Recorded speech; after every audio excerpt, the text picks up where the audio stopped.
I would put our practice against any firm across the country. In fact, several of our partners belong to the College of Labor and Employment, which is a national college that takes years to be able to get accepted into it. Whenever there is a situation involving threat to another person's safety or harassing behavior, and you want to eliminate that threat as soon as possible from the workplace. Employers may call us and say, hey, we've got this potentially harassing employee. What can we do? We want to terminate them immediately. I think our hallmark is our bench strength.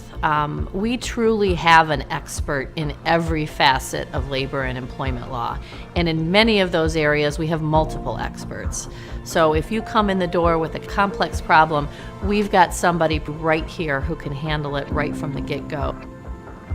One of the highest compliments that I feel I can receive and have received, and I've heard it about other members of our team in Varnum generally, is you don't act like a lawyer. You act like a member of our team. And that's always my goal, is to give good legal advice, but to do so in a way that isn't getting in the way of what my client wants to get done.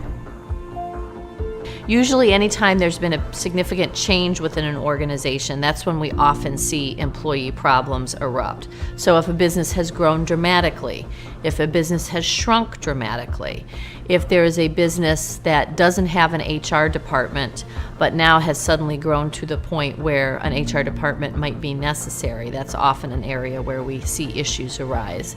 If we begin to see hints of employees being unhappy with their pay or their benefits, that can signal that a union organizing campaign might be on the horizon.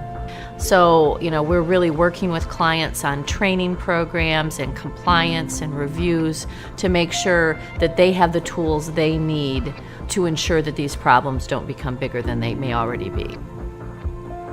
You have to be someone that cares about people, because ultimately our job being in employment is dealing with people, and everything that happens about people and to people. So you've got to be able to be compassionate about that, to be able to connect with your clients, and be able to problem solve in a way that's not detached from the reality that you're impacting someone's life with any sort of decision you make.